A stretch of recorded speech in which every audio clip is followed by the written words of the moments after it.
After Russia's invasion of Ukraine, it's difficult to have world powers like the US and UK trust the Kremlin. The explosion of Nord Stream 1 and 2 further heightened suspicion that Russia may have orchestrated it to send a signal to the world and expose Europe's vulnerability. Russia denies the allegations, but strikes back at Sweden. You want to know how it reacted to the allegations? Sit back and stay tuned. On September 26, 2022, a series of bombings and gas leaks happened on Nord Stream 1 and Nord Stream 2, sparking global outrage. The alleged sabotage happened when the Baltic Pipe was opened for gas to come in from the North Sea through Denmark to Poland. The culprits are yet to be identified, but analysts pointed fingers at several corners. The affected pipelines were built to transport natural gas from Russia to Germany through the Baltic Sea. They are owned by Gazprom, a Russian gas company. The pipelines had been shut down before the explosion thanks to the dispute between the European Union and Russia in the wake of the Russian-Ukraine war. At about 2:03 p.m. on September 26, 2022, experts noticed an explosion from Nord Stream 2. A few hours later, a similar thing was seen in Nord Stream 1. Both pipelines became inoperable as the damage was beyond control. The leaks happened a day after Norway and Poland opened alternative Baltic pipes passing through Denmark. The Danish Prime Minister reacted to the leaks, saying it was deliberate and not coincidental.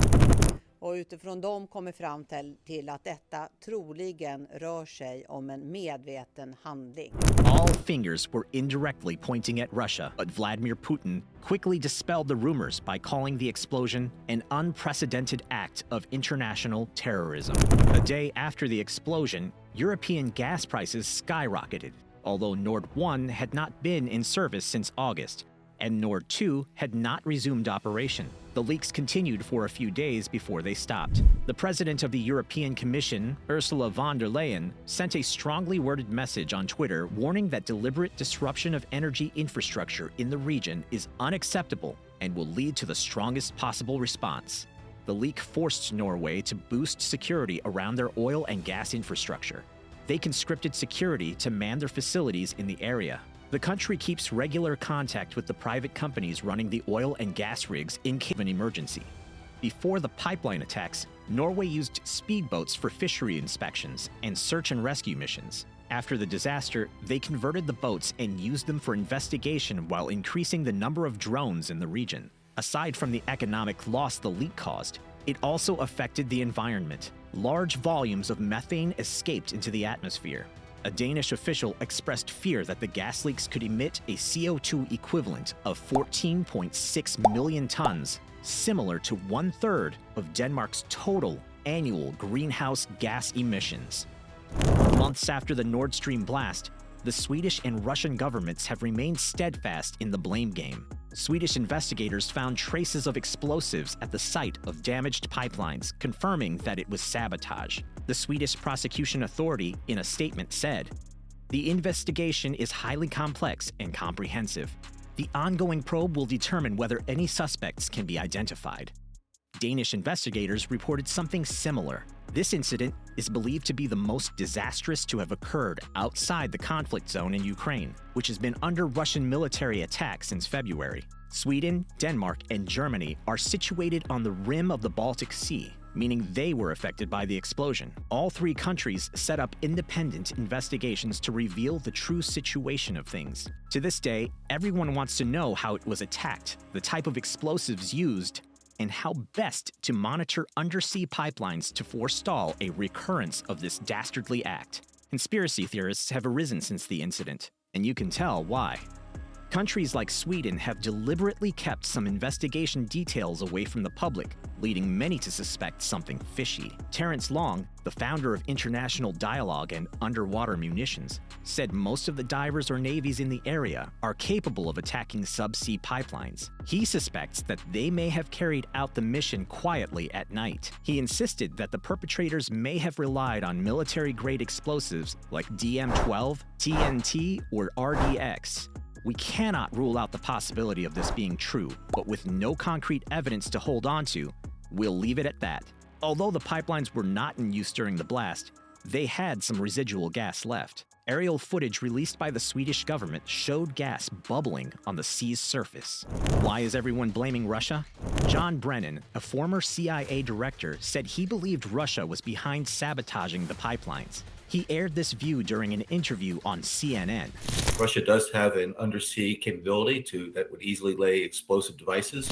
He noted that the pipelines from Russia to Germany laid only about 200 feet of water. The former director insisted that Russia had what it takes to lay explosive devices by those pipes. The attack might be a Russian signal to Europe that Moscow can replicate what it is doing in Ukraine to any part of the world. The Russian submarine force is equipped to tap or sever infrastructure on the seabed, including pipelines and communication cables. Journalists have reportedly cited Russian submarines near the area the pipelines ruptured. Brennan went to call out Putin, insisting he is an autocrat who wants to hold on to power by all means.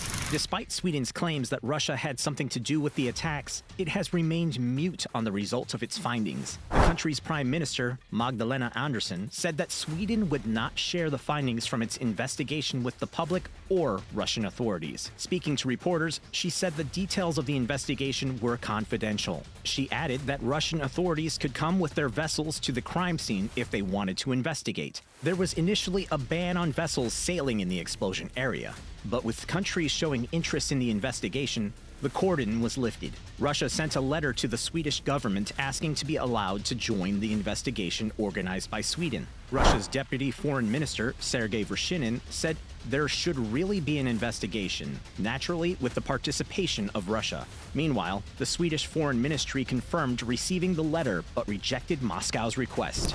Russia strikes back at Sweden. Following Sweden's refusal to allow Russia to participate in a joint investigation, the country didn't find it funny. The Kremlin suspects a gang up against it. In fact, it states plainly that Sweden has something to hide. Worst still, it wondered why the country hid the details of the investigation if it was sincere about the explosion. Russia's foreign minister, Maria Zakharova, said Sweden's silence at this critical time was confusing. She believes Moscow deserved an explanation since it is an interested party in the case. One wonders why Russia insists on a joint probe when they can go ahead and do it themselves. Apparently, the country could be desperate to get the rest of the world to believe them. Maria said Sweden investigators are scared that their Russian counterparts will come to an inconvenient conclusion about who is guilty of the sabotage. Since they wanted to control the narrative, they chose to do it alone. She told reporters that the country wants to blame the sabotage on an innocent entity. Russia also took a swipe at the UK, accusing it of carrying out the attacks on the Nord Streams. Dmitry Peskov, the Kremlin spokesman, further revealed, "Our intelligence services have data indicating that British military specialists were directing and coordinating the attack. Unfortunately, there's no evidence to back up these claims." Peskov told the press that his country would think of better ways to handle the situation because such actions cannot be put aside. Peskov's comments came days after Russia's defense ministry accused British Navy personnel of blowing up sections of the Nord Stream 1 and 2. The UK debunked the rumors, saying they were designed to divert attention from Russia's military failures in Ukraine. British Prime Minister Rishi Sunak responded by asking the parties involved not to be persuaded by the distractions, which was part of Russia's playbook. The country insists it is more focused on the Kremlin's indiscriminate bombardment of civilians and attacks on infrastructure in Ukraine. Russian President Vladimir Putin has repeatedly made unsubstantiated claims that the US and Ukraine's Western allies were behind the explosions. Since these allegations are without proof, they are not taken seriously. Effect of the Nord Stream explosion on other infrastructure. Countries affected by this explosion are worried about the future of other infrastructure. The most immediate concern is the security of pipelines connecting Norway and Europe, especially the Baltic Pipeline. Aside from pipeline explosions, the region is also vulnerable to cyber attacks that may threaten the energy system. In May 2021, a cyber attack against the Colonial Pipeline in the US halted operations, leading to fuel shortages and panic buying. In this escalating energy war, attacks on the grid are common and remain a major concern. Russian hackers have previously demonstrated the capacity to halt operations globally. In 2015, they hacked the Ukrainian power grid, thereby keeping 230,000 people in total blackout. Similar attacks like this could result in power outages, impacting critical sectors like healthcare, including access to clean water. Therefore, countries surrounded by Russia are on their toes to beef up cyber and physical security around their facilities.